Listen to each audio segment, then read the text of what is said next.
Good afternoon all. I'd like to welcome everyone to this hybrid meeting of Adults and Communities Overview and Scrutiny Committee, which is open to the press and public. The meeting has been broadcast live and a recording of this meeting will be made available as soon as possible after the meeting has concluded.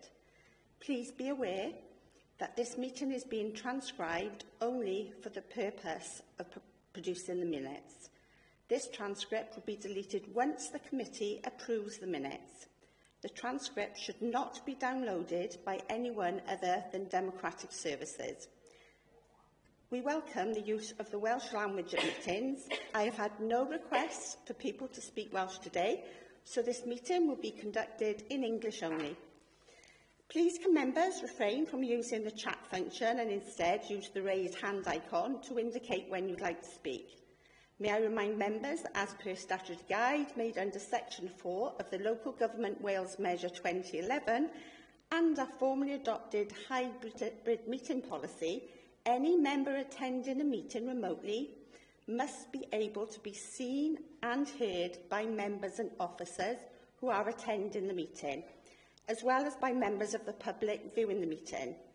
So can I ask that you all please use your cameras for the duration of this meeting.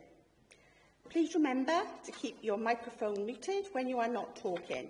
Please do not interrupt discussions until you have been notified of your intention to speak and you have been invited to do so. Moving on to the agenda. Agenda item 1, welcome and apologies. Afternoon, Jane. Do we have any apologies, please? Thanks, Chair. We've had apologies from Councillor Gordon. Thank you. Agenda item 2, direct declarations of interest.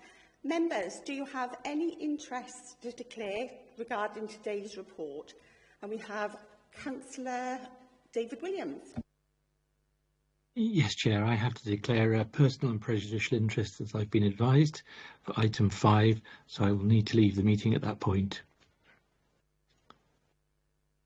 Sorry, Councillor Williams, could you just set out your interest for us, please? Certainly. I am currently chair of Torvine Voluntary Alliance, who are one of the organisations listed in the third sector major grant listing. And so the advice to me has been that I do have a potentially prejudicial interest that needs to be declared. Thank you, Councillor. Councillor Hawler. Good afternoon, Chair. I have a personal and presidential interest on item 5. Thank you, Councillor. And Councillor Evans. Yes, I have a personal and prejudicial interest because I'm one of the recipients of the third sector funding. So I got a personal and prejudicial interest as well. Sorry, Councillor Hall, I can see you're indicating to come back in. If you could just clarify your interest for us, please. Yeah, my personal and presidential interest is that I'm a trustee director of Glanship Partnership that is which is mentioned within this meeting. Thank you, Councillor Hawler. They've all been noted.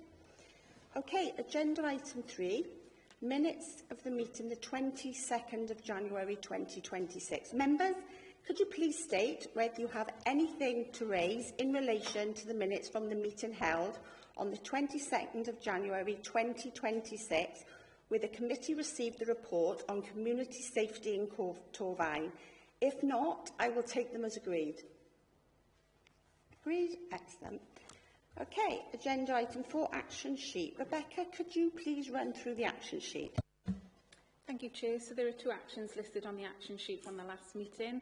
The first one of which was with regard to the list of teams that sit in the Prevention Hub, and as a committee you've all received that information. And then there is the action on receiving the responses to the recommendations that you formulated at the last meeting. Again, you have now received those since publication of the agenda. Thank you, Chair. Thank you, Rebecca. Okay, before we move on to agenda item 5, can I ask those councillors that declared the prejudicial interest if you would leave the meeting? Thank you very much. Yeah, just to say I'm happy with the item for the next meeting and the date of the next meeting as well. So thank you very much. Thank you, Councillor. Okay, agenda item 5, third sector major grants review. Before we commence discussions, I would like to welcome Councillor Fiona Cross, our Executive Member for Communities, and Beth McPherson, Head of Communities and Wellbeing, Simon Rose, Group Manager, Housing and Prevention, and Rachel Lewis, Team Lead, Preventative Commissioning. So welcome and thank you. Okay, so good afternoon to you all, and can I ask officers and Councillor Cross, do you have any introductory remarks to the report before we commence questioning? Are you happy? Yeah? Okay, myself and Simon will come in briefly and just give a quick overview. So, just in terms of setting the strategic context, as we're all aware, the Council's sort of future ambition, including the delivery of the deal, is about sort of shifting that power and some of the resources from what has traditionally been a very central sort of focus into that direct delivery within our local communities. And through the social contract principles, explore how as a council, we can collaborate with our residents more effectively in terms of identifying local needs, how we improve the way in which we deliver services, tackle health inequalities, and what part the communities themselves can play in that delivery. Practically, we want to see how we can better support and empower citizens to deliver those solutions locally and help us co-design.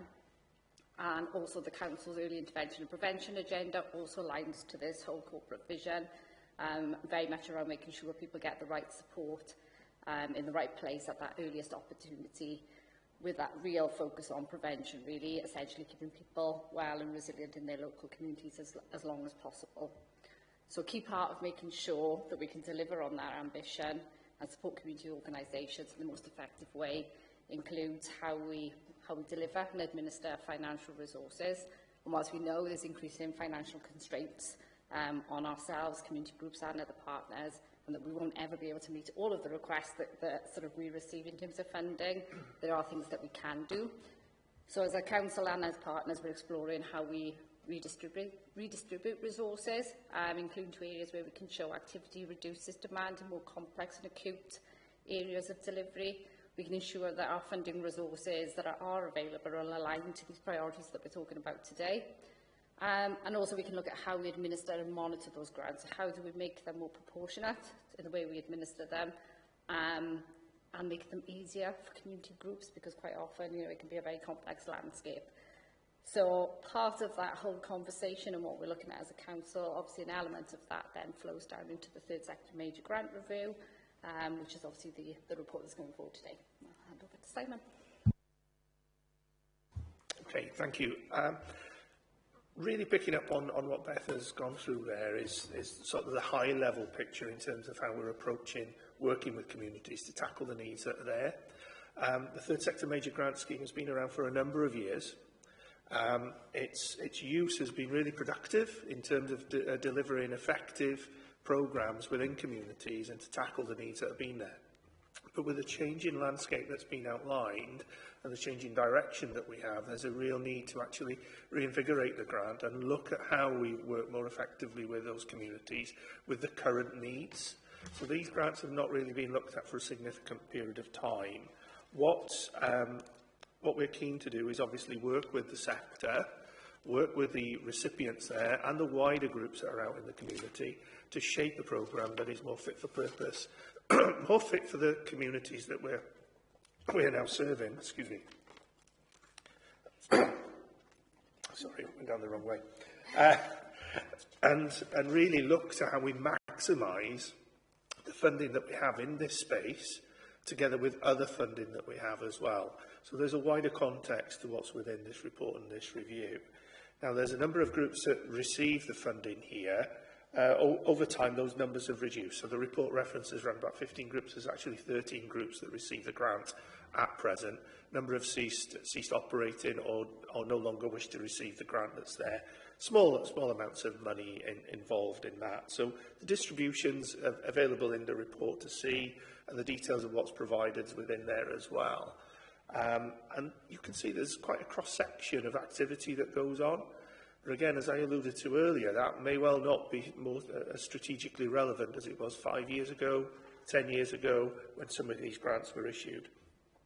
So we really need to look at how we actually reshape some of the priorities that we have with that change in vision, that change in intervention that we're looking at around communities, and how the world has changed and how the world's shifted.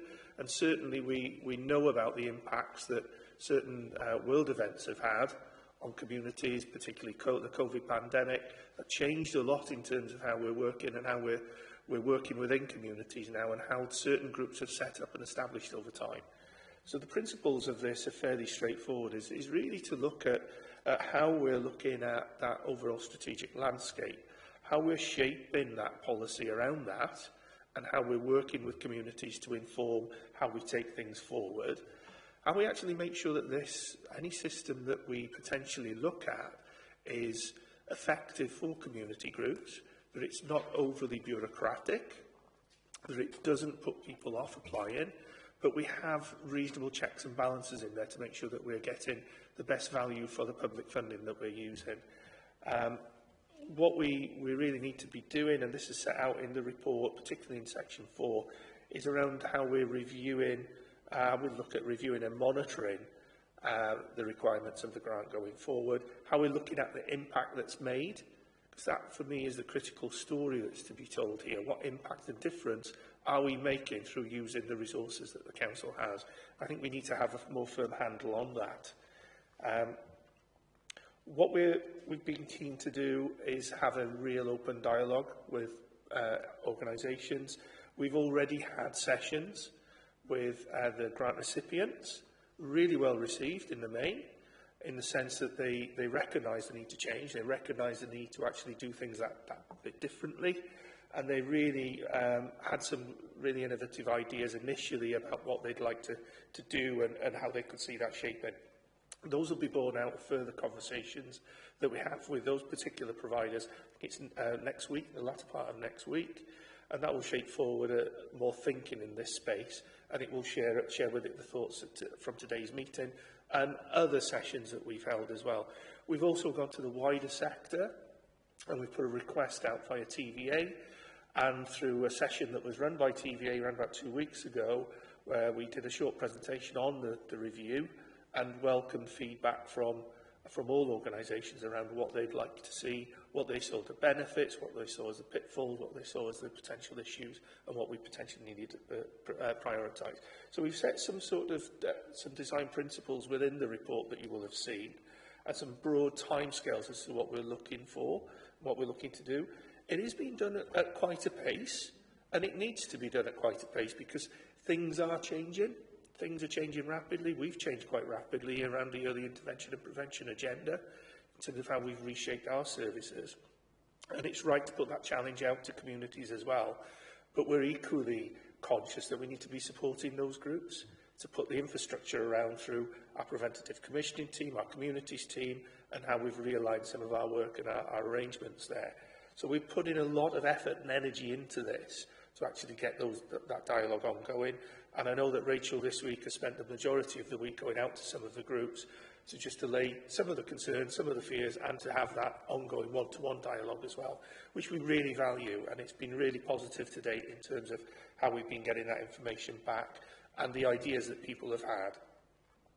So there are a number of things that we need to be mindful of here in terms of the changes. We're obviously keen to make these as less impactful as we can, but inevitably there are a number of risks that we need to factor in. There's a practical risk that I've listed in here around the fact that the grant hasn't been reviewed for a significant period of time, and that the infrastructure around that is probably not as robust as it needs to be, and we need to look at that. But we still need to be mindful that we're dealing with voluntary sector agencies and individuals who are not used to the processes that councils put in place, so we need to have a balance between what is robust enough but yet not too difficult for individuals to comply with. We need to look at the financial risk here, because there's a lot of funding going in, but that finance hasn't been uplifted over a period of time. In effect, it's been reduced. So we need to look at that consequential impact there about funding. You get less now for money than you did 10 years ago. We know that's simple economics. There's a very different approach that we need to maybe take and look at things in a slightly different way. We also need to look at that strategic context that I spoke about and Beth alluded to in terms of our strategic direction and how we're looking to work with communities more proactively than we've ever done potentially before, and bring them closer to how we're working day to day, week in, week out. Now, for those of you who know me fairly well, my background's within housing. Picked up a lot of work within communities.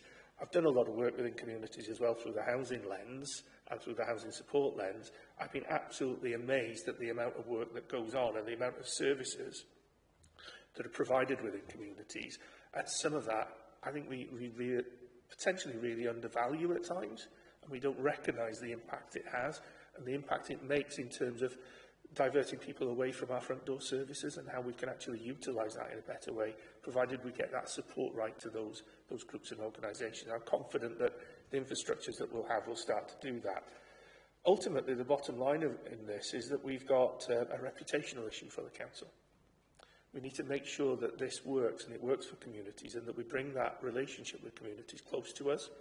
And we work then collectively and collaboratively with TVA as one of the grant recipients here and as a key partner in terms of our EVC to deliver this real change. And conversations we've had with TVA around this are really positive. They're up for that change, they're up for that challenge, and they're up for that remodel and that look at how we actually deal with some of those key principles that we wanted to address.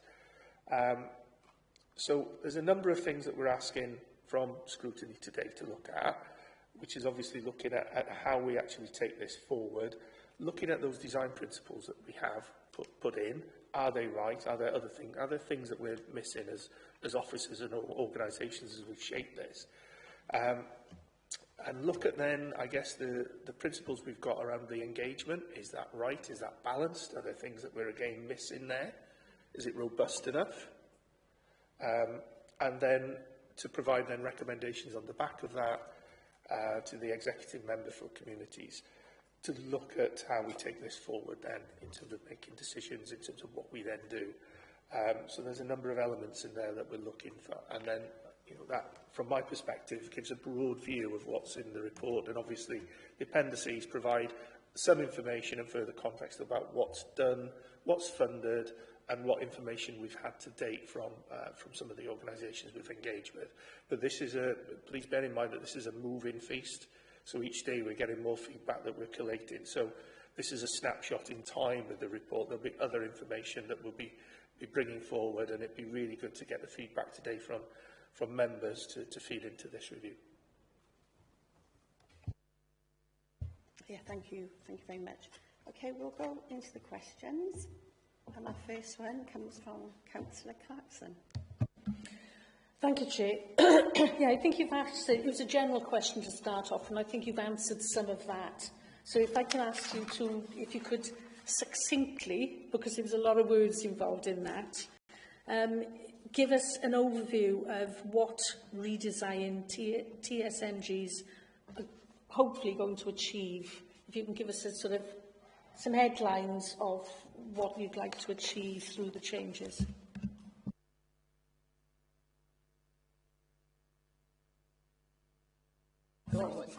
There we go. So in terms, I think, of what we're looking to achieve through the third sector major grants review, I think one of the key is around purpose and alignment. So if you refer to the appendix in the back, I think that guides through the principles, but purpose and alignment.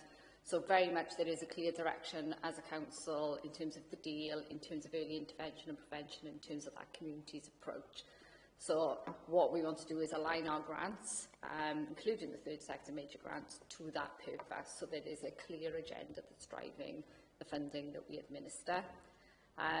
We want to ensure that that funding is supporting community groups in that community's approach, and by doing that, that we make it, like we've alluded to, the process as easy as possible.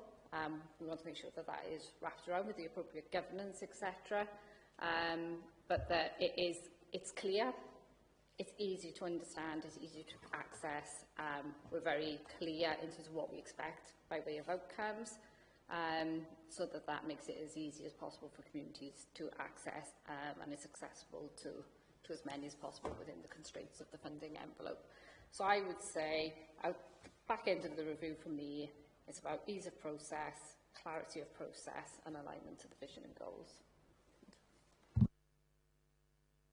I think just to add to that, there's a real need to make sure that we're very transparent in terms of the delivery of this grant, and that we've got a level of openness, and that the grant is there for all groups to potentially seek to utilise and make an impact within their communities based on the needs that have been identified.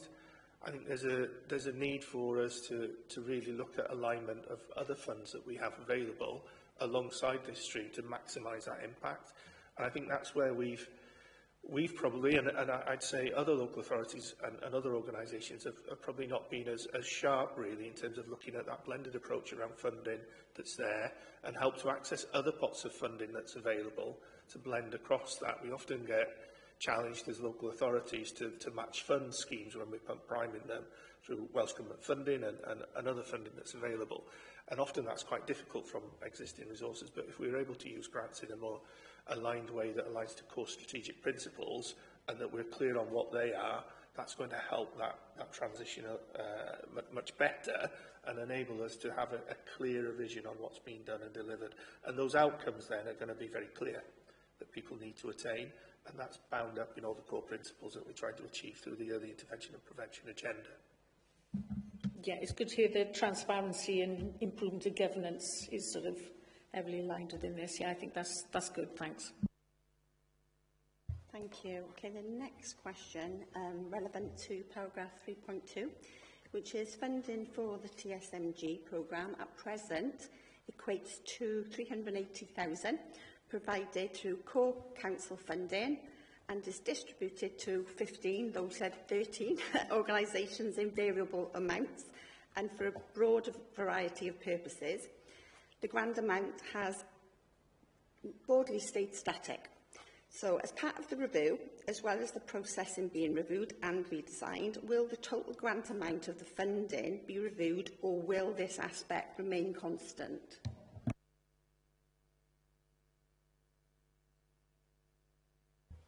At this point, the budget envelope that we have is the amount that's within the report. So there's no clear plan at this point to increase that volume.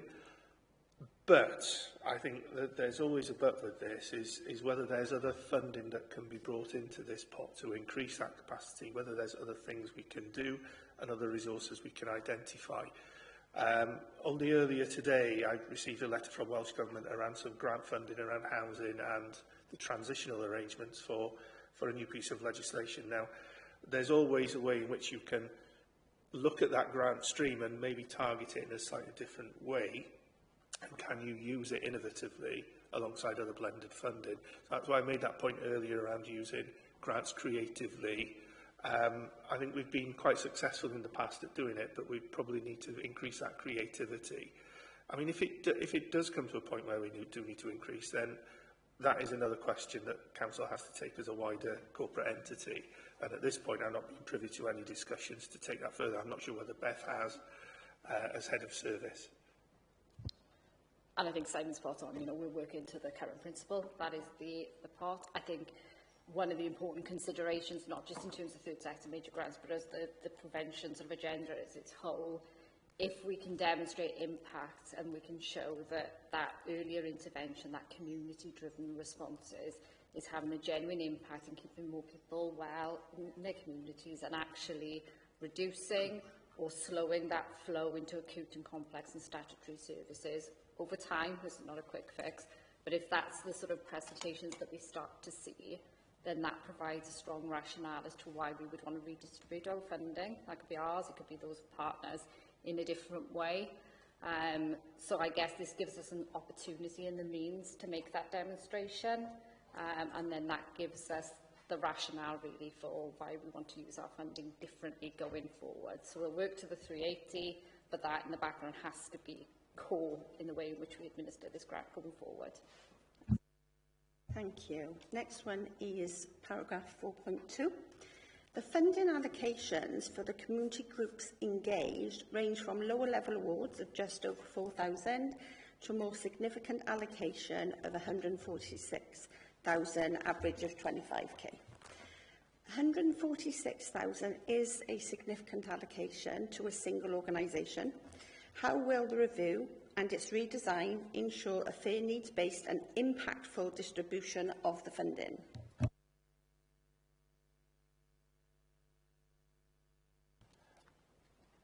I think this is something that's been acutely on my mind in terms of how we take this forward, because what we don't want to be doing here is putting organisations at risk. That is one thing that I have to be very clear on here today, is this has not been about, these are conversations we've had with organisations already, this is not about pulling the rug from under organisations. We want to work with organisations effectively to meet what's required in terms of our strategic direction, but also be mindful of what they're doing in terms of their delivery and the impact it can then have on communities through moving that funding there. There are some organisations that have got quite significant amounts allocated, as is indicated in there. We need to unpick that alongside other blended funding streams that we have access to. And again, that's why I alluded to the use of other funds and being clever and creative around using those funds to the maximum effectiveness that we've got there. So there's ways in which we need to unpick what's done, find out what's been delivered, look at what needs to be delivered going forward, and then try to make a plan, making use of this fund in its most effective way. So the pot that we have there, that core fund, but are there other ways in which we can use other funding to underpin maybe losses that may be incurred by those organisations. Now, they're difficult conversations that we've got to have with organisations.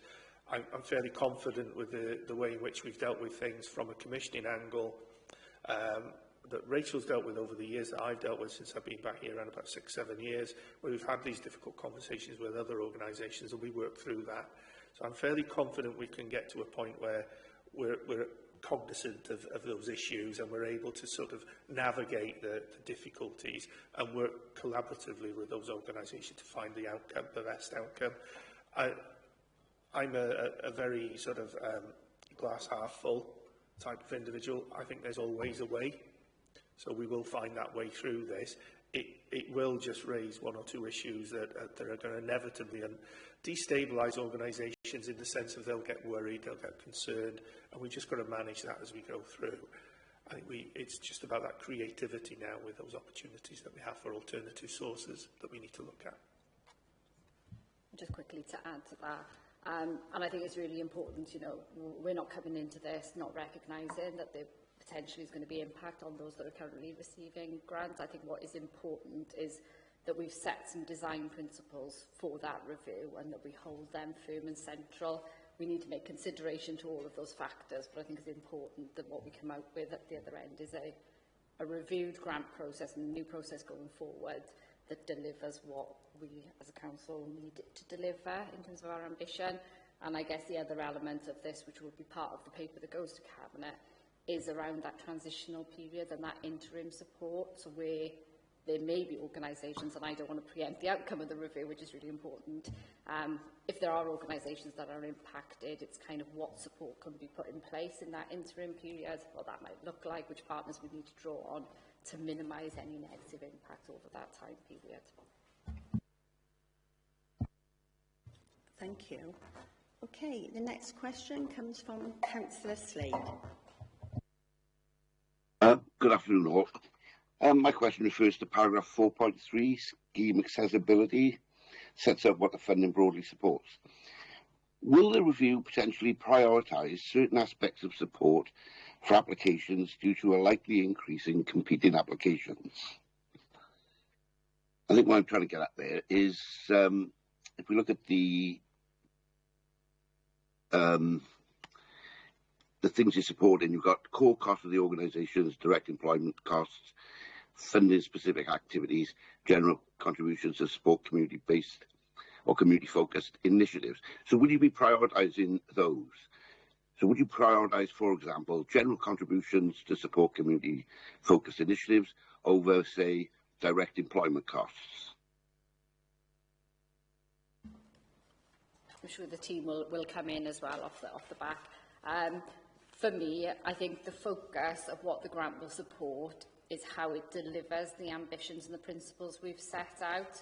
I wouldn't want to be specific at this stage to say that we would prioritise direct employment costs over delivery of activities. I think it's about what is the community group looking to deliver, how does that deliver against the priorities and the ambition of the council, and therefore what do they require by way of funding to enable them to deliver that in the best way possible, demonstrating value for money and the impact that they can have off the back of it. So as it stands, I wouldn't expect to see any prescriptive, you know, we will fund this, we won't fund that.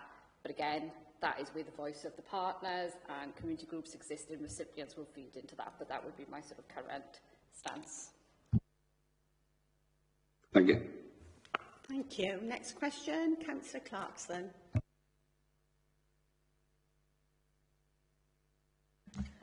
Thank you, Chair. Looking at 4.4 of the report, it states there Torvine Council has established an ambitious vision as part of county plan and community strategy to enable the progression of innovative approaches to meeting needs through early intervention and prevention support that includes a community-led response.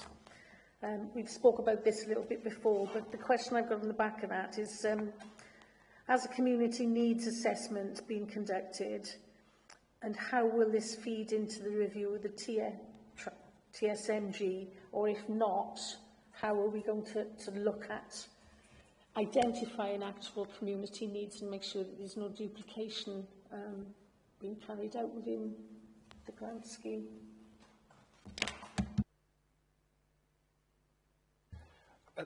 This is really it's a really good question, in the sense that this is something that's moving all the time. We're continually collecting information about what's out there, what's delivered. One of the first things that we did on setting up EIP, or before EIP was set up, is look at what services are out there across the board, across the communities area, what's delivered by communities, what's delivered by voluntary sector organisations, what's delivered by statutory organisations in that preventative space, and how we're supporting communities. I was absolutely amazed at the breadth of services that are out there. It's an absolutely huge amount, and great testament to the communities of Torvine in terms of how they deliver these services and how they engage. We've had a lot of positive feedback from different pockets. We're getting information all the time about gaps in services that we're recording. So that's almost like an ongoing process. It's one that's quite organic. We're collecting information when information comes into the hub, where we're looking to solve somebody's particular issue that they have. And if there isn't a community provision there or a statutory provision there for that particular need, that's a flag. So this morning alone, I picked up a case was brought to me by one of the triage workers, whereby we're looking for some service around managing relationships and developing relationships for somebody who's got neurodiversity issues. And there isn't anything out there. So there's a gap already, and we're seeing that becoming more prevalent as well around neurodiversity at the moment from a number of different angles. Equally, there's other gaps that we're seeing, and they're the critical things that we need to plug. Because if we're seeing those trends and we're seeing that increasing, and we're seeing increasing need coming through that door, the beauty of having that hub and that information on the ground that we're getting through, we're able to then say, right, okay, that's potentially a key priority, and we want to work with those community groups to set that up and work with it. So that's where the community capacity builders come in terms of the intelligence that they're getting from the ground, and also how they're able to support groups to set up within communities to deliver some of these areas that we need to plug. So has it been done? Yes, and partly no, in terms of the formality. It's an organic piece of work that we're doing day in, day out, week in, week out. So that's collected, collated, and will be pulled together in more formal ways as we go forward here. And it's part and parcel of an ongoing needs assessment around the whole agenda that we've got around early intervention and prevention. Just building on the top of that, so excellent that it's an organic, and it's because groups change, what provision is in the community changes, especially when it's being delivered by volunteers. So how is this going to be demonstrated back to basically fund give at the council, so that we can be sure on an ongoing basis that the funding is being used to the best advantage to the current needs and fill in those gaps without ongoing duplication, which seems to have been a bit of an issue previously. Is there going to be an annual sort of feedback? I don't certainly expect some kind of annual report, but I think what would be important that it's not seen in isolation of just the grants under the early intervention prevention, which Simon's spoken about. we've got a whole end-to-end system essentially in terms of the performance measures that we track, and the purpose of that is to be able to demonstrate that, you know, the activity taking place in place A is having an impact all the way through the system and those interconnections. So yes, it would be reporting on the grant, but I would also expect sort of a prevention report to come in that demonstrates the whole system and how that works and how it's sort of supporting people. I think probably just one in consideration as well, just in terms of where those gaps are identified as well, and we're looking to sort of mobilise within the community. I think what would be important to be thinking about is how that's filled. You know, we'll have a number of organisations out there, some might do something similar, and is it a diversification of their core business? I think we need to be mindful, and I think we've seen this where we've sort of brought in new grant programmes, that sometimes there's a risk groups can start bidding for things that are outside their main business in order to secure funding to keep them going, which is completely understandable. But I don't think it adds best value to the system, and it certainly doesn't help those groups all the time. So I think that needs to be a factor that we consider, is, you know, how do we give the right funding in the right places to the right organisations to deliver that impact. In some cases they'll need new groups, but yeah, I think that's just an important thing for us to be mindful of. Back to Councillor Clarkson. Yeah, that's great. I think the next question is mine as well. And it's again looking at issues stated in 4.5 of the report. The status quo has been retained until the review has been concluded. So, given the outcomes of the review is scheduled for implementation July 2026, is this sufficient time to consult with all relevant stakeholders, including current recipients and potential recipients, and to actually do the design on the process? You've said it was at speed, but that does seem to be at speed. It is at pace, and we have to really move at pace with the work that we're doing, and we've gathered a lot of feedback already in terms of how the programmes works. We've run a separate programme last year, a grant programme that members may be aware of, a progression grant. That was administered at pace and at significant officer time in terms of delivering that. We certainly engaged effectively with those organisations at that time to glean a lot of information about what those gaps and issues were. Some great innovative schemes that came forward, and opportunities to look at how they then go on from the period of time at which that grant's been committed. Is there enough time? Is it ambitious? Yes, it is ambitious. I think we have to have ambition here. I think what I would go back to is that we'd be able to set a context as to how this then works. I don't think the work would solely and wholly be done by July and we'd literally start straight away. That wouldn't be the case. I think there would need to be still a lever in time to actually get everything right, and some ongoing dialogue with the sector as a whole to how we work on that programme. So I don't think that is a pure cut-off date in my own mind. That's great. Just being mindful, if this seems like a significant change, there's likely to be lessons learnt in the first year and ongoing-wise. So will there be a sort of review of the review at some point, just to make sure that it is progressing as anticipated and to make any tweaks if needed?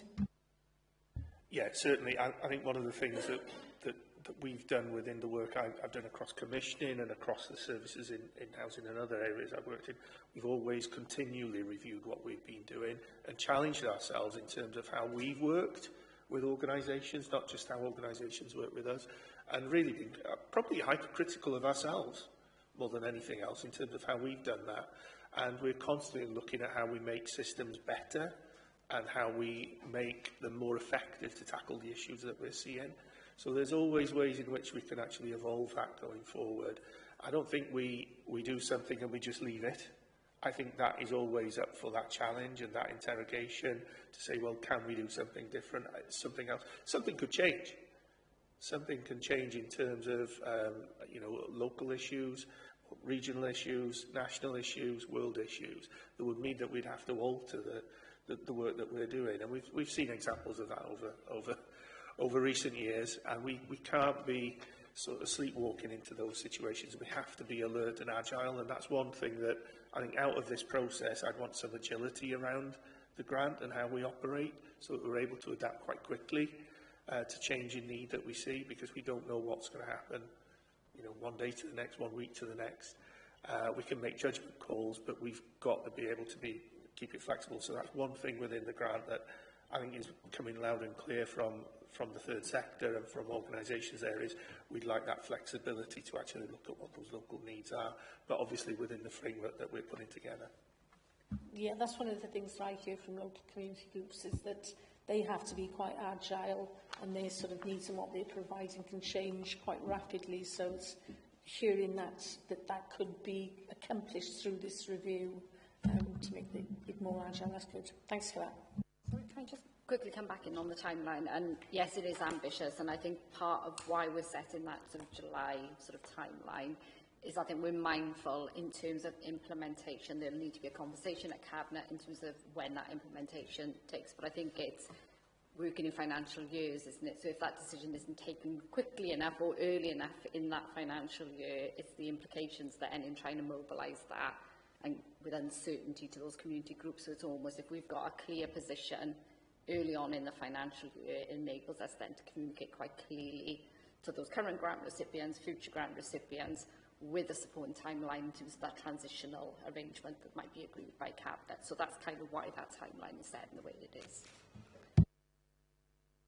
Thank you for that. Okay, moving on. This is paragraph 4.5. The overall scheme administration, documentation and governance arrangements needed to be reviewed in order to ensure that the systems and processes used are fair and transparent, that the funds use is maximised, and that there are sufficient governance processes in place that are robust and consistent. How will governance be strengthened to ensure clear, transparent and proportionate decision making?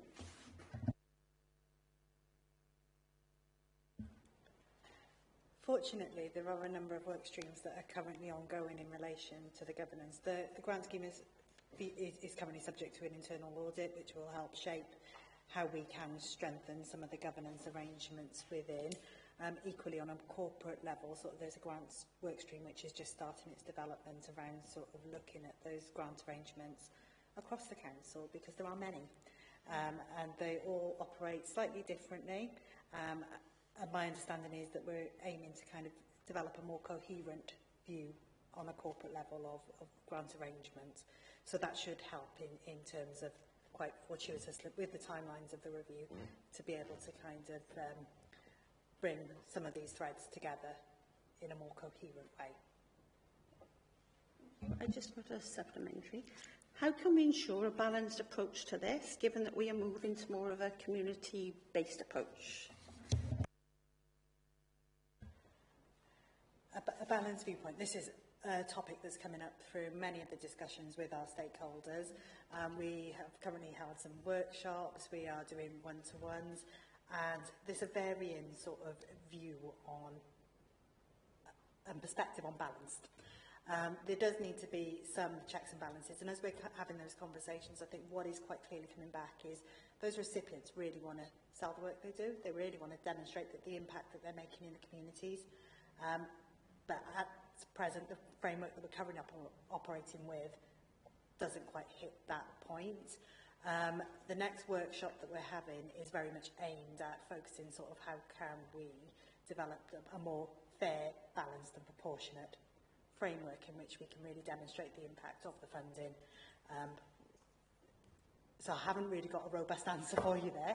I think my view is, we need to engage quite widely with the sector to develop the same language in terms of that measuring the impact and developing a fair and proportionate view on that.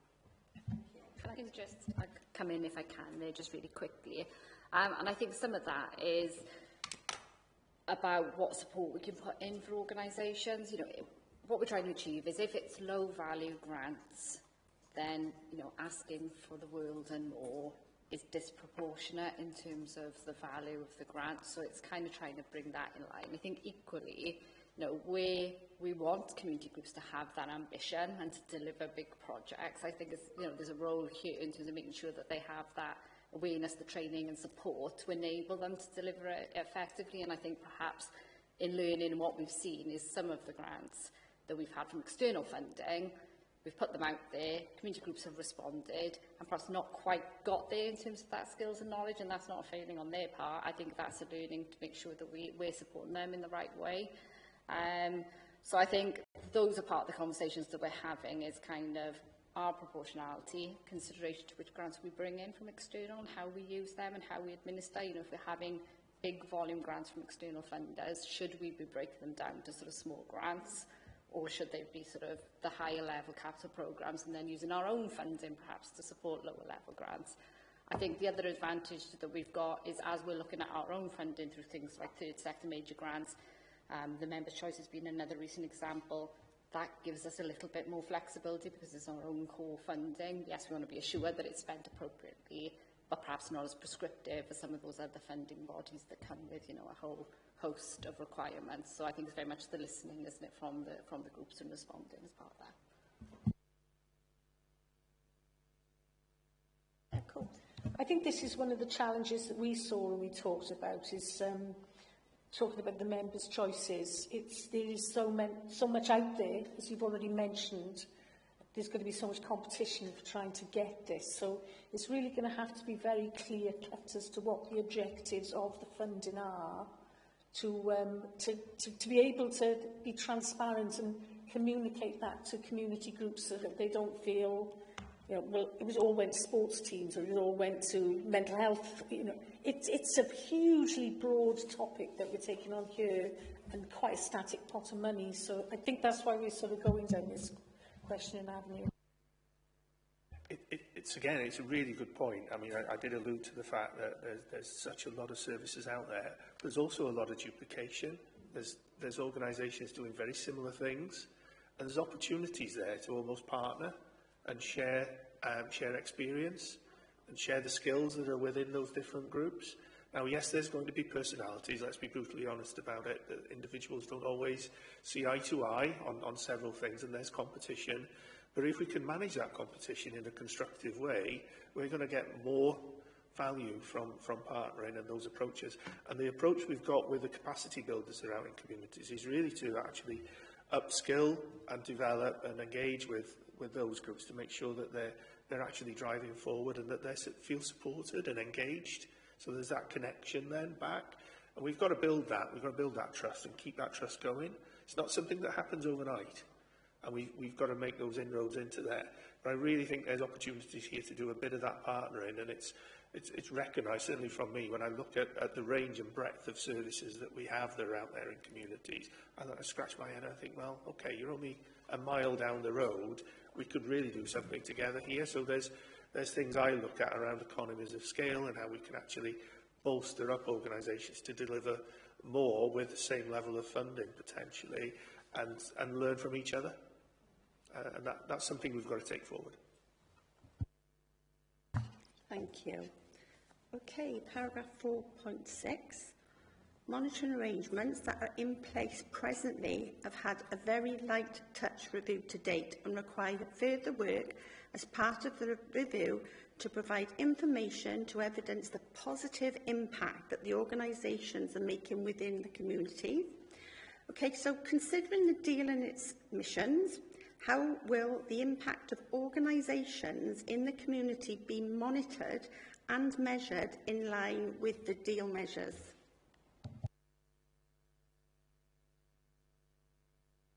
So I think we'll have some of those answers, not all of those answers, because again, it's trying not to preempt what the review tells us in terms of how the grant would be administered.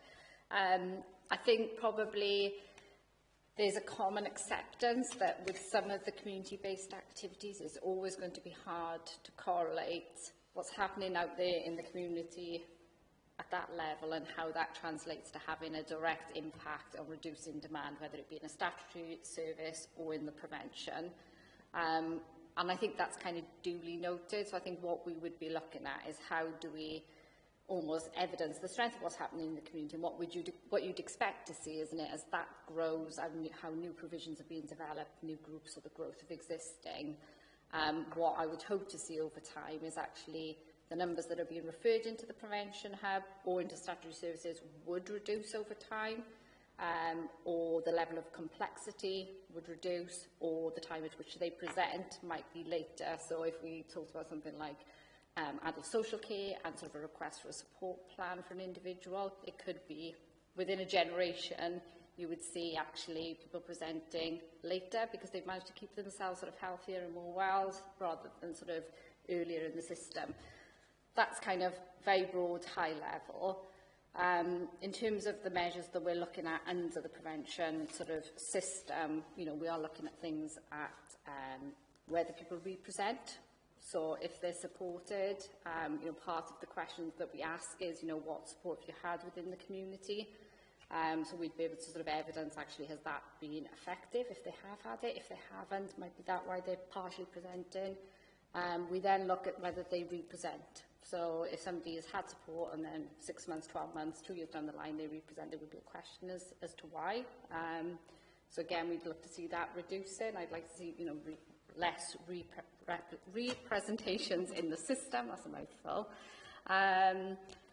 So there are probably varying things that we would expect to see. And then obviously at a direct level, there would be things we would put in place to measure, you know, the impact. So depending on if they were supporting people, it's not just the number of engaged, but actually what's the impact at the back end of that. And it's something we measure as part of commission services, isn't it? At the end of the support that they receive, you know, has their resilience improved? Has the outcomes been achieved that's been agreed? So I think we can look at it at a project level to make sure they are robust, but then we would look at it at a system to make sure that over time what we're delivering here in the community is having impact somewhere else in the system. I might have gone off tangent there, so I don't know if I fully answered the question.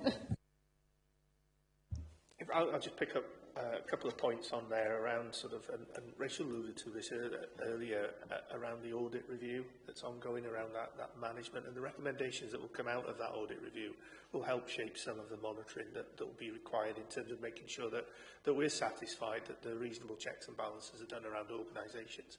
But more critically for me, and Beth spoke about this, is very much around how we're measuring the impact that those organisations are having, how we're making it not just a numbers through doors, because you can count people coming through doors quite easily. What's the difference? If you're getting the same people coming through time and time again for the same thing, what are you changing? You're not really changing anything. It's whether those individuals come back. And we're starting to get some rich data now through the hub and through services about where individuals are representing or not, where they've gone to the community services and have been happy with that and have not come back through to us. And we're able to track people now because we've got that one vision.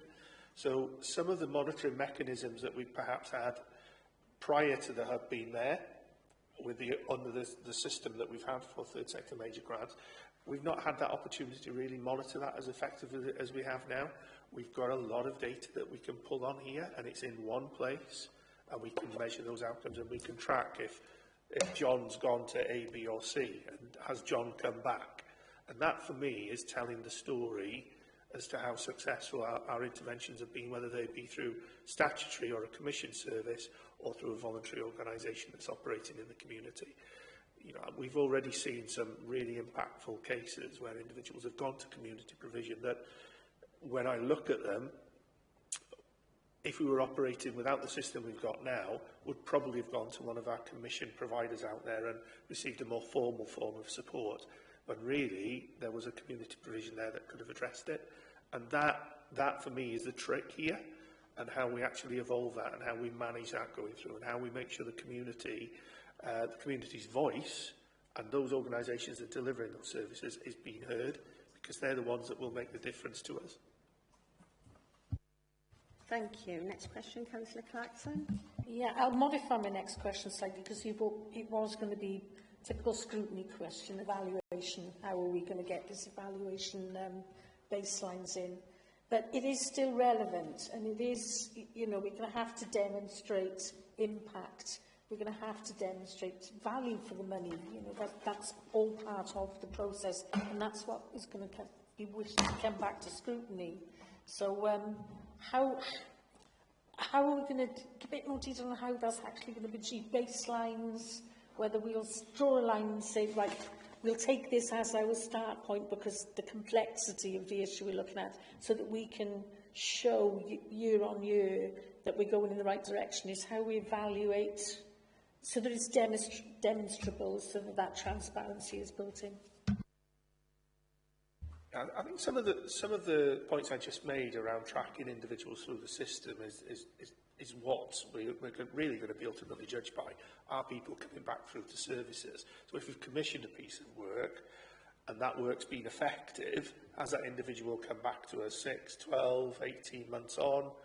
Have they come back in for something else? There's been another bump in the road. Because it's not just that pure presentation back through the door. Why? And that story behind it. So the measures for me are going to be critical in terms of how we're making sure that individuals are potentially feeling supported and are able to actually increase their level of resilience, and how we get that feedback there.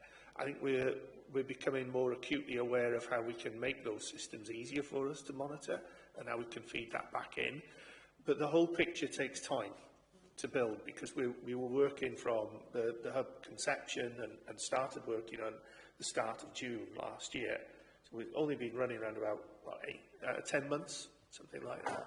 So the data we've got is limited. But in another 10 months' time, we've got a lot more data, and we'll see whether there's been repeat cases coming through, and also why have they come back through. It's not just that they walk back through the door for a service again, it's have they come back for the same situation. So was it a finance issue before they've come back because finance has been another issue again? That shows that that intervention that we put in didn't really work, so do we need to try something else? And it's how we then work with those organisations who are recipients of the grant to actually get those measures within their services, so it's easy for them to feed into the data that we hold, because we won't hold a lot of the information that they're getting, because people will go to them direct. But we need to make it more than just people walking through the door. It's what else? What was the outcome? Where did people end up going? It's something that we've got to scrutinise all the time. And again, this is something that's quite organic. It will have set points in time where we'll be reporting on it, but there's constant movement here, and the data that we're seeing is changing day in, week out.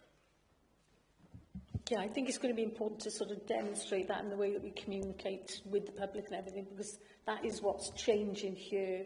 You know, this has been quite a static grant system for a long time. Now it's going to be more agile, more fluid, but it's making sure that everyone's understanding that, because it's so different to how things have been done before. So it's about the communication and messaging, really.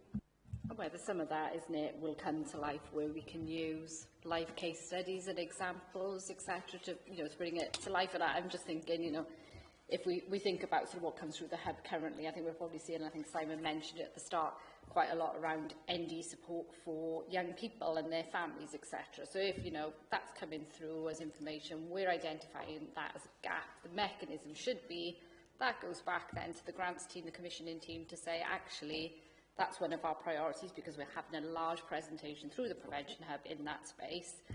Community team would then mobilise community response. Grants and commissioning would mobilise responses in terms of grant funding and commissioning and directing in that way. Then what we should be able to see, isn't it, is actually those groups have been established or supported in the right way to provide that provision, which then should translate into either less presentations for that purpose, or when the presentations happen, we're able to sort of direct and support people into a better range of groups, and therefore not having to provide a service that might be too high in terms of need. It might not be what the individual needs, but we have to give it because there isn't anything else available. So that's almost the life cycle I would expect to see, and that's how you can maybe bring it to life against data, which is obviously a little bit sort of more cold, isn't it, in its presentation. Thank you. Councillor Clarkson. I think we've more or less covered this when it's looking at the engaging with the existing recipients as part of this to review, to seek their feedback, and you've explained already that that's sort of been ongoing. Are there any examples that you can give us? You said that it's been pretty positive as a rule.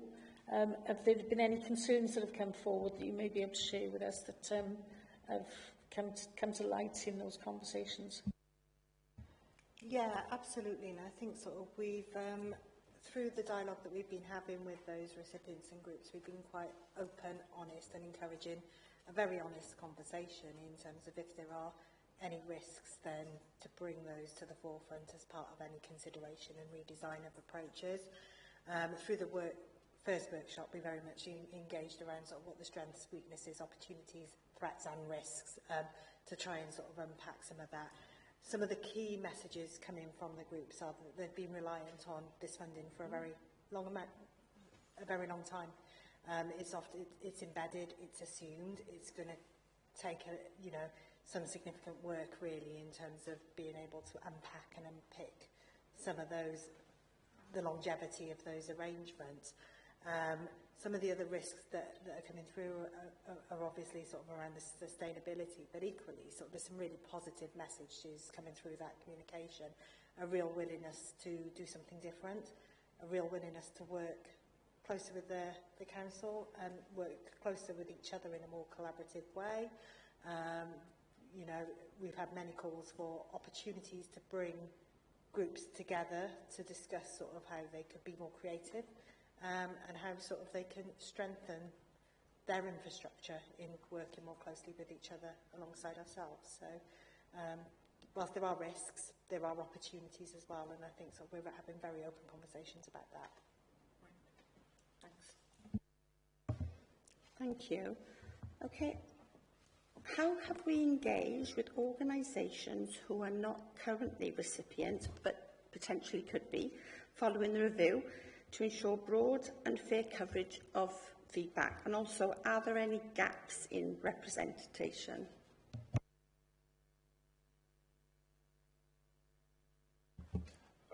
We've started the dialogue with the whole sector here, and we've not been cloak and dagger about the review. We've been quite open about that. We've engaged with TVA to get the messages out there and ask for feedback, pose some key questions really to organisations to come back to us, and we've got an open door. They can contact us and we can set that up in terms of one-to-one conversations. What we've not done, we've not gone to the whole sector as one and pulled everybody together with one big invite. That would be quite an unwieldy room to manage and quite an unruly one as well, I would have thought. So we've been a little bit sensible, I think, in terms of our approach, and we've used the conduit of TVA to actually get that engagement with the organisations and to spread the message and the word. And we're starting to get some information back from individual organisations there. But it is slow and it takes time because people have got other things that they're doing and there's other priorities, and particularly the timing of things is never going to be good anyway. It's busy all the time at the moment. But we've done what we can to get the messages out there and to engage. We'll do more in this space to try and elicit some more responses, particularly those organisations who are very active in the area who are not recipients and we know have got an interest in applying for grants, particularly those who applied for grants recently through the progression grants. There will be, if they're not one of the recipients, we'll be looking at contacting them as well. So there's a range of things that we're doing going on from here. It won't just cease and it won't just be, if you like, a one-trick pony, so to speak. And I think that's probably critical that we do just get that proportionate response from the sector, because, whilst obviously the current recipients are the ones most impacted currently, and those views are equally important, I think if we are looking at how we design this going forward, it is just having confidence, isn't it? We've engaged with all of the appropriate partners in the appropriate way. So, yeah, I think I'll continue discussions with TVA to make sure that representation, or potentially then drawing on our sort of community capacity team as well to sort of pick up any additional conversations to make sure that representation is there. We can evidence that then as part of the recommendations that Rachel and the team will bring forward. Thank you. Councillor Clarkson. Right, yes, round transitions again, really. Looking at some of the current recipients, they obviously give a hugely valuable service, which is Torfaen-wide. So whilst we've engaged them at this point, it's difficult for us to understand when we've got a static pot of money how all this change is going to be effective without very clear conversations with some of the recipients and very clear sort of assessment of the value of what they're already putting in for us. So it's just a little bit more information really about what happens immediately after the review for organisations. You've said that you'll help them look for alternative funding if necessary, but just to try and explain to us a little bit more how a static pot can be stretched so far, so to speak. Yeah, I think the first thing I'd say is we don't have a magic wand around the funding. If we did, we probably wouldn't be debating the issues we've got here today. What we will do, and I'll certainly commit to, is that we'll have a very clear dialogue with organisations to try and manage those dynamics that they will have and explore the opportunities. We can't second guess what the outcome of the review will be and the decisions that will be taken.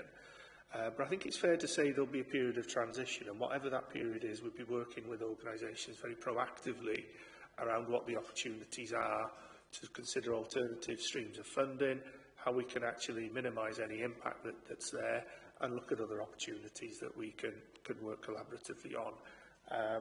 It's going to be more difficult for certain organisations than others.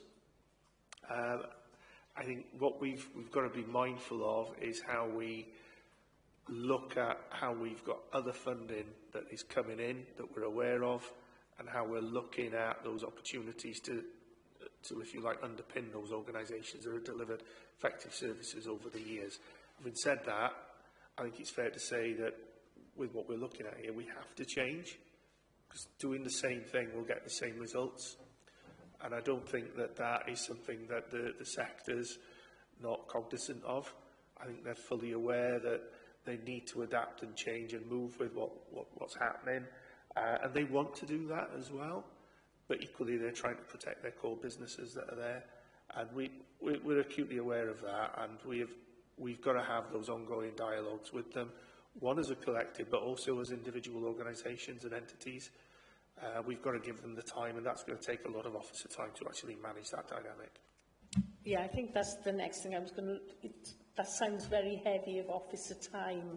Are you confident that we've got the officer time to be able to sort of put into this quite extensive process within the time frames that you've built in? I think I'm fairly confident we've got sufficient officer time. We've certainly got the competency amongst the officers that are there to deliver this, because we've done this before in other commissions that we've had over the years. So I'm fairly confident in our competence. I'm fairly confident in the staff that we have. Will we need additional capacity? At this point, I don't know. It depends on what timeline we're talking about in terms of any transitional period. I think we'll be able to strike a balance to get this done in a reasonable amount of time. But bear in mind, we've got other things that we're commissioning as we're going through other grant streams that we have, other contracts that are coming to an end that we'll need to tender on. So we have to factor all that in.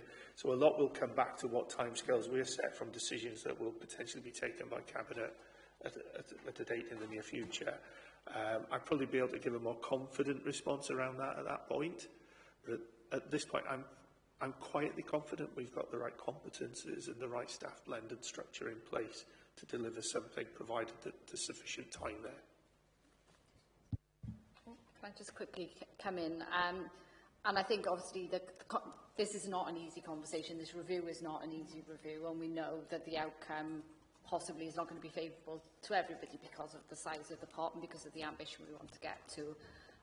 So I think the conversations currently are quite intensive in terms of officer time, etc. I guess where the confidence also comes from in terms of that experience is when the outcome is presented to Cabinet and the rationale, the support around the new process comes back to your point really about being really clear and prescriptive in terms of why we're doing it, the rationale that sits behind it, that hopefully then will almost provide that clarity to those groups. So, you know, if they are eligible, they know they are. If they aren't, they can understand the reason why. It doesn't make it any easier, and we'd still look at transition plans, but that clarity of message will be critical at that point to try, I guess, and reduce some of that noise that might come in otherwise after the sort of decision has been made. So I think the intensive support now might help in terms of some of those managing those difficult conversations at the back end. So I think that's just important to point.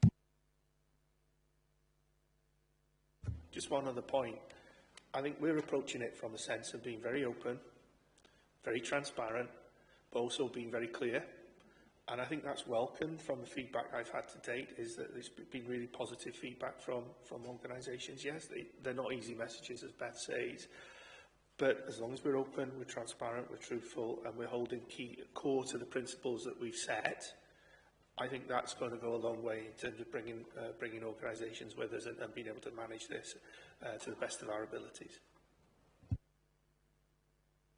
Thank you. Our next question comes from Councillor Slade online. Hi. My question refers to paragraph 4.8, core principles. Do or should community groups or organisations have to be formally registered as a charity, registered with the Charity Commission, to apply for grants?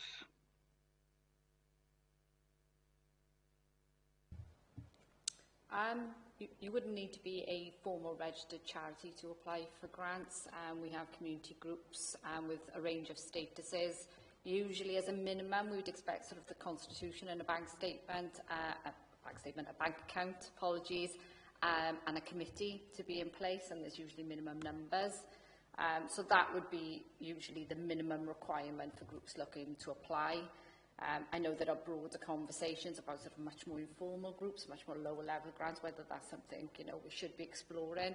But I would say under current sort of grant processes, as a minimum, some kind of structure with a constitution, bank group and a committee that sits around that would be the requirement, not a formal charitable status. I was just thinking, you know, the organisations that are registered with the Charity Commission obviously have to provide a constitution and an annual report of their accounts. You know, I think probably it's a good idea, but never mind. I think just to reassure you, even sort of some of the smaller organisations, like I said, would have a constitution, a bank account, etc. So they would be subject to a level of checks to make sure that that's appropriate. I think charitable status brings in other levels of requirements that wouldn't be appropriate for all organisations. So I think it's assurance that those checks are in place where they need to be. But again, it's got that proportionality as well. I think one of the things that will come out of the audit report will be clear guidance on what we need to do here in terms of those checks and balances, and to make sure that we're adhering to the requirements that we need in terms of audit.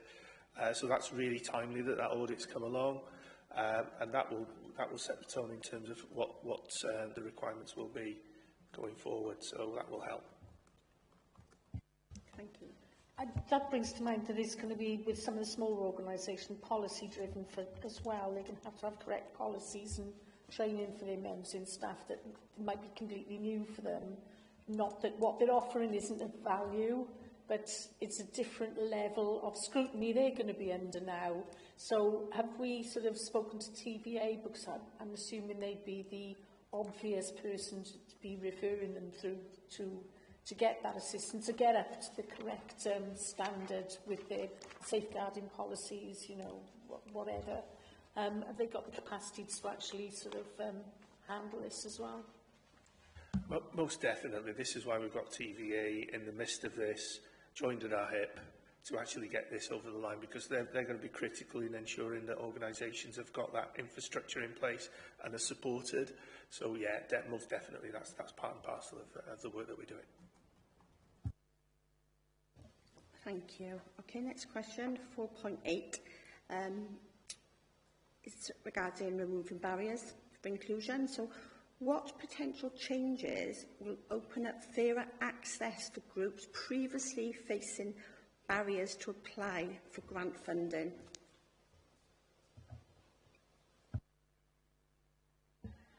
There are a lot of considerations, and this is equally a subject that we're talking to those groups around now. Some of the key themes that are being fed back to us are around sort of awareness of what's out there and how to apply, documentation, some of the really interesting conversations around branding and how the scheme is attractive within that community setting, simplicity of language, and sort of how we bring that into a level where it's understood by communities, sort of easily utilised through sort of the volunteer networks. And we're mindful of that audience that we're working with as well. So we've had quite strong feedback on accessibility. All these things are being taken into consideration into how we progress and design sort of the mechanisms moving forward. Thank you. I think the awareness is probably the biggest factor, because I think from, you know, the groups just are not aware fully of what's out there for them to be able to apply. So I think that's a big one. So moving on to, anybody else want to come in? Sorry, no. Okay. Question 15 comes from Councillor Slade online. Thank you, Chair. Could you comment on whether you think the deal is sufficiently mature to feed into a robust redesign of TSMG at this point in time to ensure that the TSMG contribute to achieving the aims of the deal? I'm not sure if that's clear. Yes, the deal is new in terms of that messaging being out there. I think prior to the deal, we were already on this direction of travel. You know, we have already got in place the community and wellbeing strategy, the remodelling of early intervention and prevention, which is all linked to sort of the data, what's telling us what's happening with our communities. I think the principles of the deal build on some of that was already in place, in terms of actually, in many cases, our community are already doing lots of this work, doing it really well, have the potential and appetite sometimes to do more of it. And actually what we need to be doing is ensuring we're supporting them in the right way, through financial resource, through our own team support, etc. So I think the principles, the deal is important and we're on that direction of travel, but I think irrespective, those principles were already embedded in our vision as a council, and therefore should be part of the third sector major grant review, to ensure that that direction of travel continues. Thank you. Councillor Clarkson, question 16.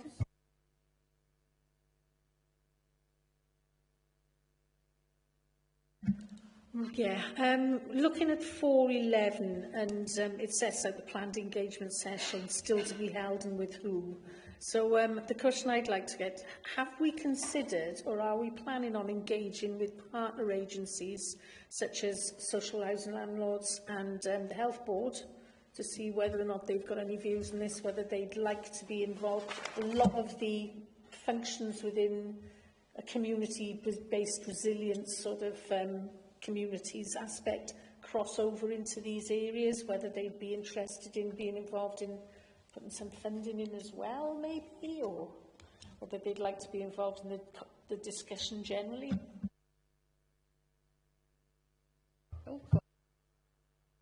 We have had some conversations with organisations. There is awareness there. We probably do need to pick up further conversations with those areas. I do have views around where we're using council resources, and we're tackling a number of multifaceted issues that are in communities that are not necessarily the council's responsibility to do so. So I think out of this, there's an opportunity to look at our review and look quite broadly at other areas, such as health, such as our RSL partners, such as police and probation, around what they can bring to the table in terms of alternative funding and opportunities for groups to actually access funding there, because there's a material health benefit for a number of the activities that we're potentially funding through this grant, that will have a direct correlation and impact on work done within health and taking the pressure off that sector. So we need to be sort of engaging with them around this. We've had some conversations. They have been invited to different events that have been held. The event with TVA, there were some health colleagues there. There were colleagues there from DWP. So organisations have been cognizant of what's been out there and are aware of some of that. Have we done it sort of in a direct and formatted way? Not at this stage, no. But we will do taking forward. We will be picking that up once we've formatted something more formally there. It's more important for us to have that engagement with the grant recipients and the third sector around this area in its first instance, rather than clouding some of the decisions that may well come forward, because I think I just don't want to get the messages mixed. It would be my take on it. But we have had some conversations. Yeah, it's sort of bringing them in early though, just so that, because it's a culture change, it's going to be for a lot of these organisations again. You know, we're all talking about partnership working, but it is a culture change to actually step into that world, especially as you mentioned, policing, you know, their community policing teams, that type of thing. They fit in perfectly to some of these areas that we're talking about, and we work closely with them now. So, yeah, it's interesting stuff for the future, but I totally take the point that at this point, and with officer time limitations and all the rest of it, we concentrate on getting this element and then branching out into that. But yeah, it is interesting to think about, isn't it? I guess just on that, you know, what is happening at that strategic level through things like the ISPB, all of those partners are at the table and they are all having that conversation around redistribution of funding, shifting it earlier. It's how that then translates, isn't it, operationally? And I think I probably agree with Simon, you know, we're getting our house in order. That messaging should be going back to everybody, you know, in terms of the same principles. And what is good when we're looking and starting those conversations about our grant administration in the future, some of those partners are part of those conversations as well. So I think there is some positives as well. Thank you. Next question. Well, next few questions. Councillor Patson. I think we've covered 17. Yeah, and I'm not sure. Do you think we've covered 18 as well? We've about the workload and redesign, so I think I can happily skip those. Maybe 19. And go straight to question 19, which is Appendix 1, Impacts and Outcomes. Will funding timescales form part of the review? We've already mentioned that briefly. Will monitoring yearly outcome measures give organisations sufficient time to demonstrate the impact which may influence future funding decisions? So if they're putting in a new service, they're going to need a prolonged period of time to actually see any demonstrable benefit, especially in wards like my own, which don't engage as readily as other wards. So how's that going to be sort of managed? It's a really challenging one, measuring the impact of services, and there's a lot of projects that I've set up over the years, and it's an argument that I often have with Welsh Government officials over the way in which we receive grant funding for some schemes, that we have it for 1 year, and by the time you've got to 6 months, you're already looking at how do we have an exit plan? How do we close it down? How do we deal with that? Is there additional funding? Because that scheme could have delivered a massive amount of impact, but you've no longevity with it. So we've got to be aware of that. Now, I know that I referenced earlier the agility of the sector, the ability of voluntary groups to actually be quite agile in how they're doing the work and how they're demonstrating that. What we've got to be doing alongside that is helping them put those measures in place and support them with gathering that information and data that we need, but not making it overly bureaucratic. So not putting some complicated algebraic formula into how we're calculating the outcomes. We need to make it simple. We need to keep it not just at the Billy Basic level of numbers through the doors, but what those impacts are and what we're measuring, and how it's aligning with the core principles of the work that we're doing, the strategic principles we've got, and how we're able to show that then impact. That, I think, can be done fairly quickly within this area. When I say fairly quickly, I think that we've looked at things such as our progression grants that were issued late last year, around about October time, I think it was, something like that, maybe a little bit earlier.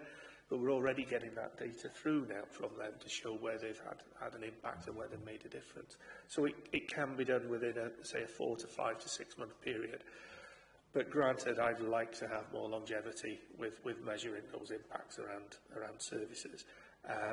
It's a tricky balance, because if you put too long a period on some schemes that you're putting initiatives in, and it's not working, how do you then change it to make it fit? And how do you have that agility? And that's where we need to build that into any grant framework, that if things aren't working, looking at it quite critically, we'd want to be able to reshape ideas, remodel ideas, probably part way through. So it's a challenge, but it's one that we've got some ideas around, but we need to work those with the sector to make sure that they're workable overall. And I guess as well, you know, if one of the principles we look at, which I would almost expect, isn't it, you know, is how long we're going to administer grant. Is it going to be a 1 year or is it going to be a 3-year programme, etc.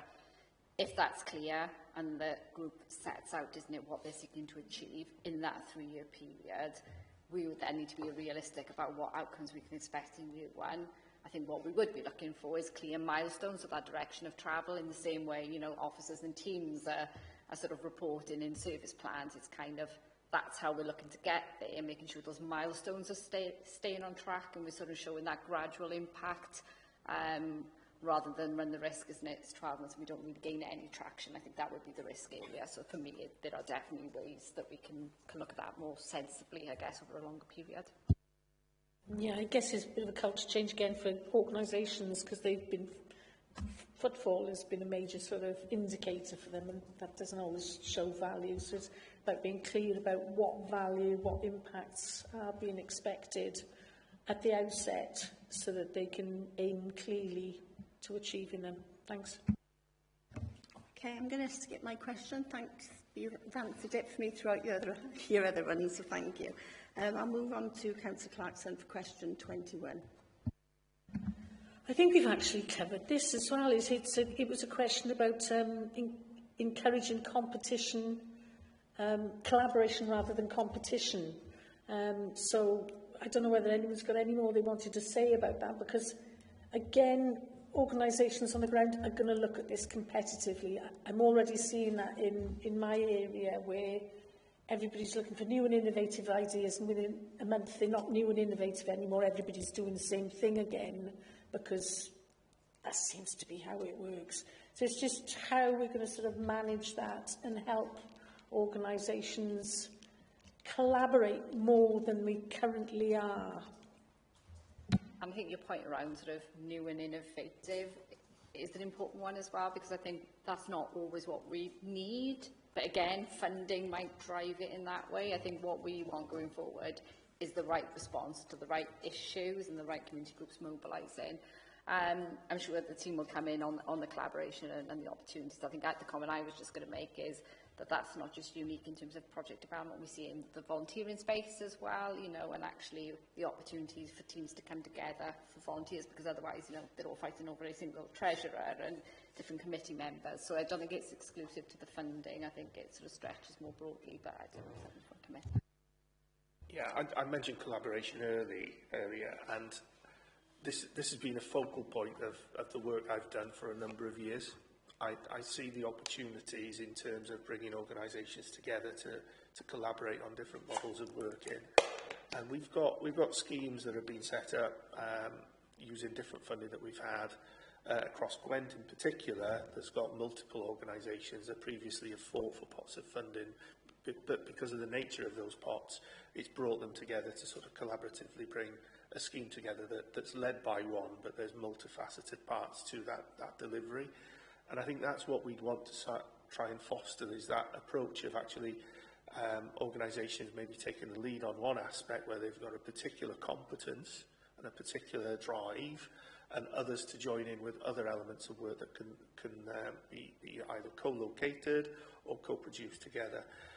It's how we do that as officers here to drive that, because that will take relationship management. And the one thing I'd say is that within that, we've got a role to play because we're sat on the edge of it. We're not one of the partners involved. We're the one that should be coordinating delivery. We should be the one facilitating that. And the capacity builders will have a role around that, but we'll have a role from our commissioning angle as well, and from my angle as overseeing those elements of work. I think the way in which we've worked in, certainly from my bread and butter work, which is around housing, the collaboration with our RSL partners over the years has been absolutely phenomenal and fantastic. We've gone to them with significant issues and problems and challenges.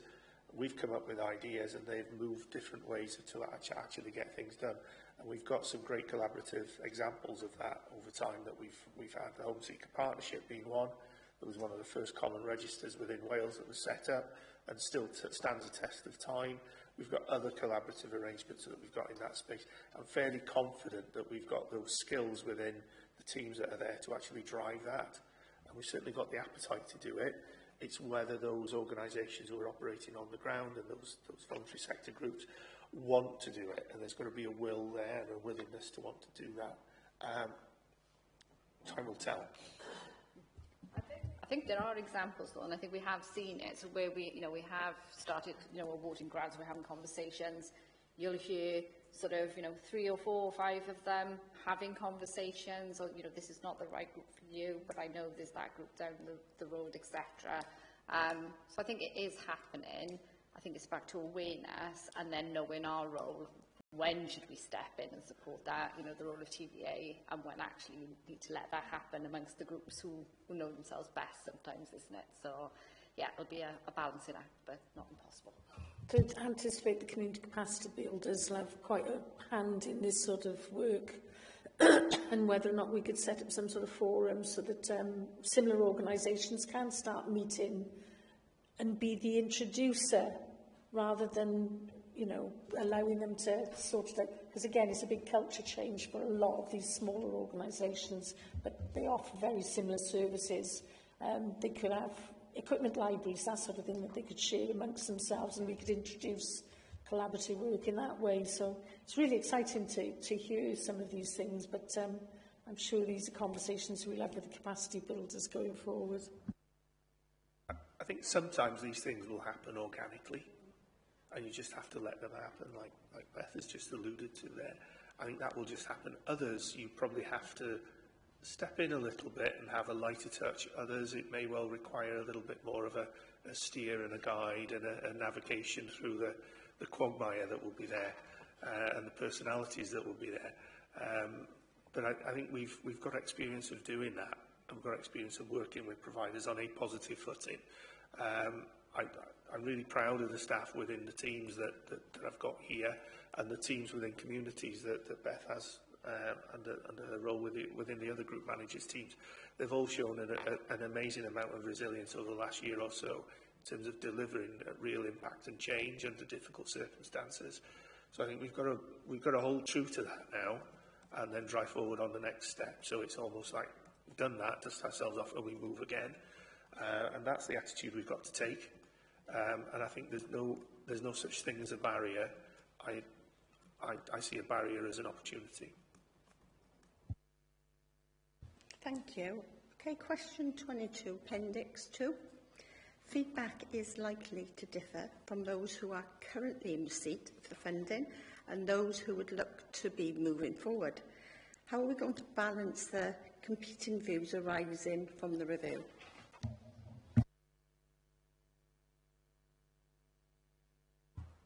I think that's where having that other view is important. Will that be a challenge? Absolutely.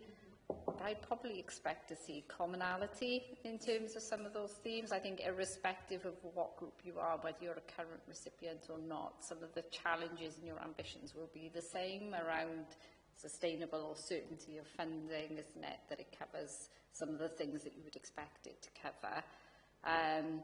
I guess the challenge will come more around those that are existing recipients and that historical legacy versus the opportunity to open it up and be available to more. So I think that will be the more challenging element, as opposed to necessarily a hugely differing view on the principles of what good grant would look like.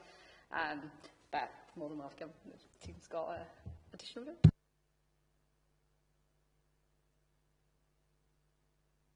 I think that's very much it. I'd love to see into the future. I don't think we can. I think we can only react to the situations that are then arising and work as openly and transparently as we can with organisations across the board. Ultimately, we've got to make decisions, and they're not easy decisions to take. And there are going to be, as alluded to in here, and some of the feedback we've had in one of the appendices, is there will be winners and losers. And that's always the case. We've just got to manage that relationship as we go forward. And again, I'm full confidence in the team and officers across the range of services that we provide that we can do that. We can do that really well. Thank you. And last question comes from Councillor Slade. I kind of think we've touched on this already when we were talking about community needs assessment, but I'll ask it anyway. A number of the organisations groups listed in Appendix 3 are located in areas of deprivation within the, I don't like using the word borough, I'm going to say county. How will the review consider factors such as this when determining how it will be redesigned?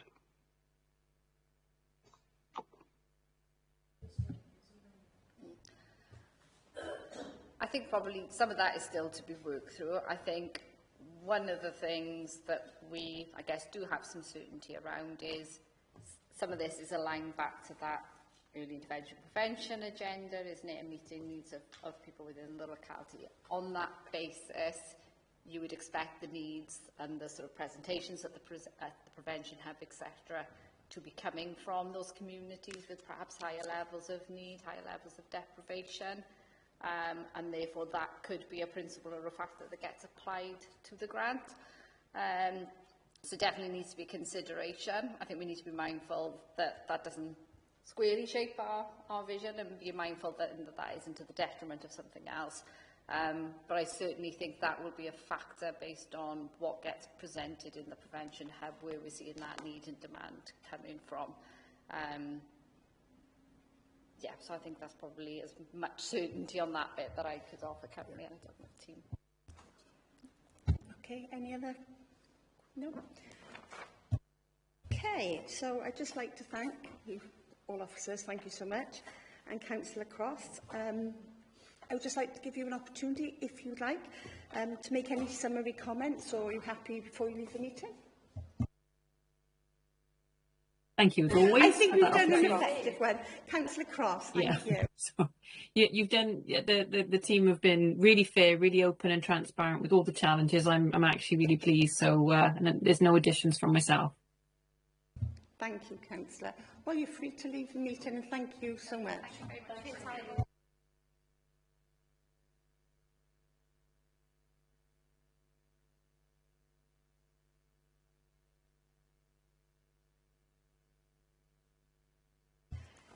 Members, can I please remind you that the meeting is still in formal proceedings and still being webcast.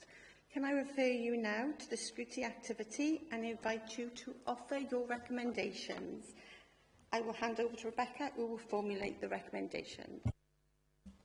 Thank you, Chair. So if I can just remind Committee of your scrutiny activity for today's report. So the Adults and Communities Owners Committee has been invited to review the information contained within the report and appendices, and to firstly assess whether the design principles for the third sector major grants programme are comprehensive, ensuring effective alignment to the early intervention and prevention requirements in our communities.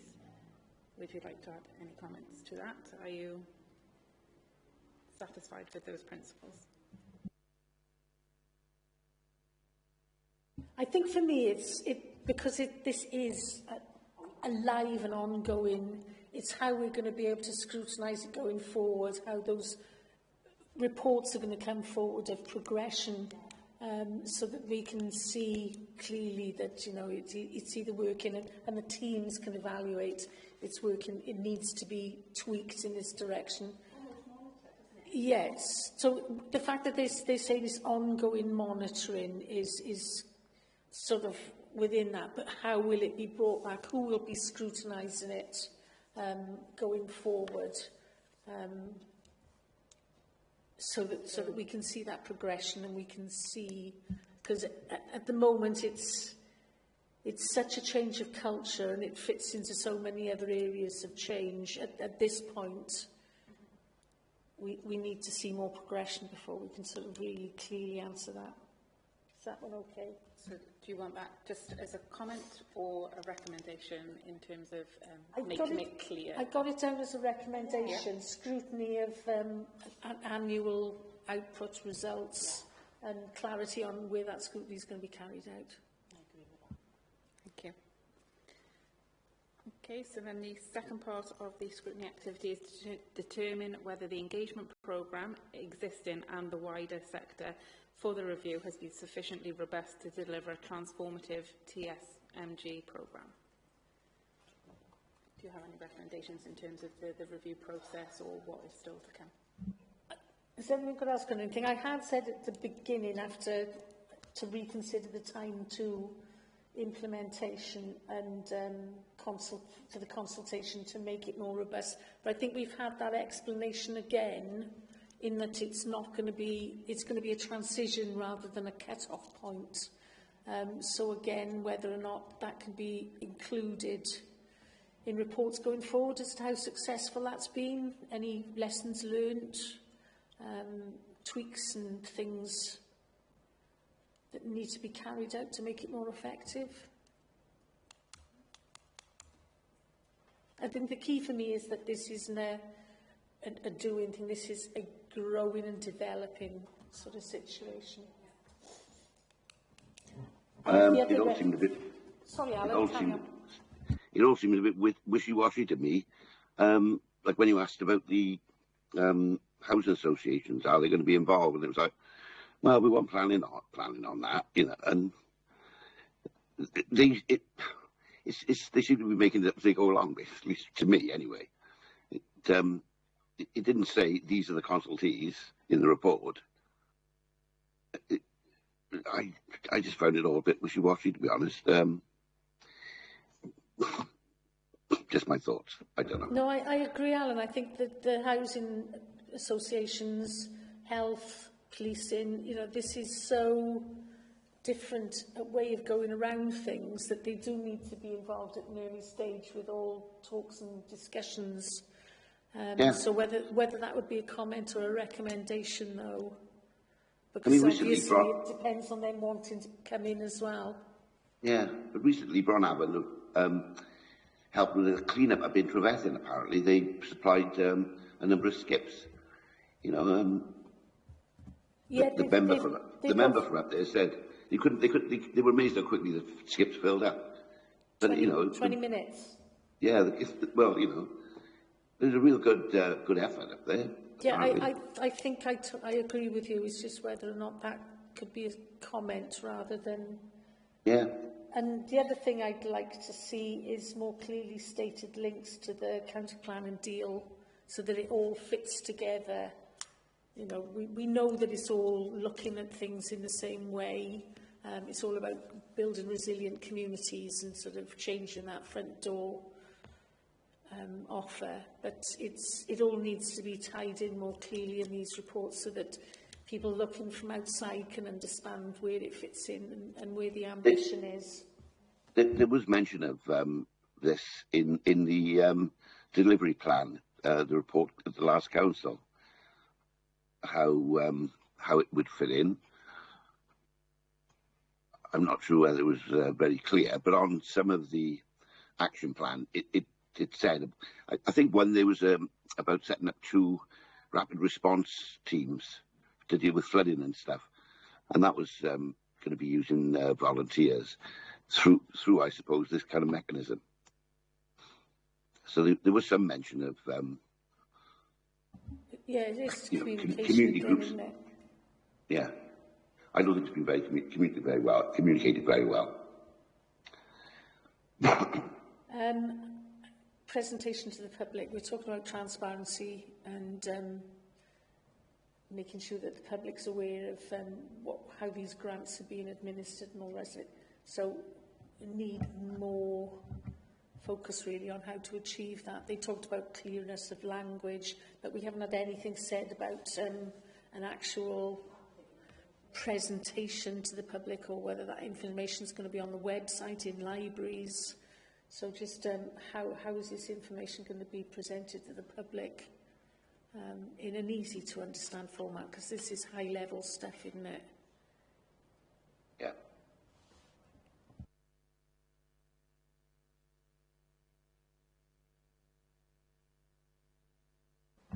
Thank you, members. So the last section there of the scrutiny activity is to provide recommendations to the executive member for communities, but obviously you've made a couple there with regards to those 2 aspects. Is there anything further that you would like to add in more general recommendations?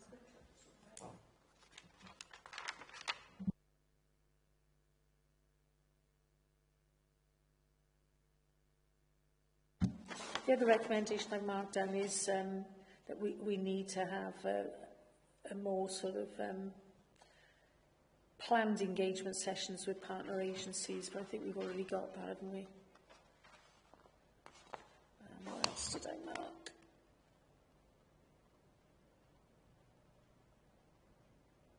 Annual outcomes.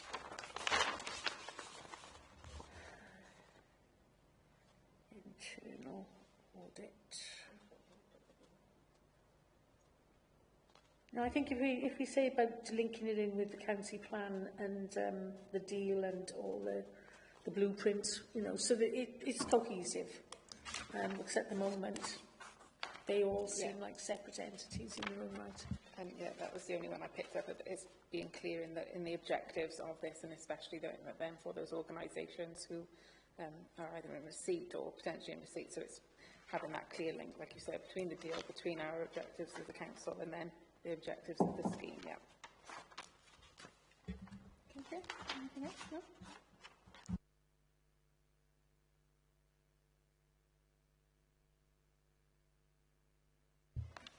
Thank you. Agenda item 6, item for the next meeting. Rebecca, can I ask you to introduce the item for the next meeting report? Thank you, members. So this is the report to confirm the item that you'll be scrutinising at your next meeting of the committee, which is due to be held on the 16th of April. So you will see from your basket of items that you prioritised at your visioning session a few months ago that the early intervention and prevention topic was selected, and that would be a performance report looking how the work of the EIP and the support provided by communities is impacting on the number of referrals to statutory services. So that is a follow-on, I guess, from what you've been discussing today. You will see from the other appendices that you have the executive forward plan, and there were no decisions listed within the time period relevant for the remit of this Adults and Communities Committee. There has been one audit referral, and that is with regards to Torvine Learning Disability Services, and you can see there the recommendations, or sorry, areas identified for further improvement that were put forward. So over to members as to whether you're satisfied to continue with early intervention and prevention as put forward. Just to be mindful, obviously, audit have referred that one, and you would receive updates on that at the session that you have in the summer prior to visioning.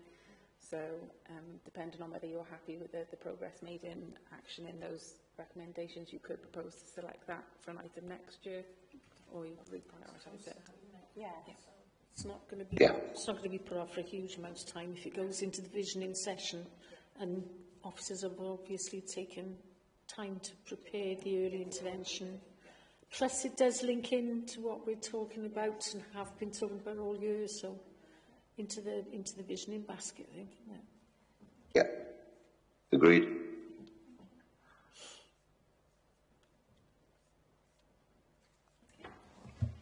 Okay, so thank you everyone for your attendance and your contributions. And so just to confirm, the meeting of the next committee will be held on Thursday the 16th of April at 10 AM. Thank you for your contributions, and I now close the meeting.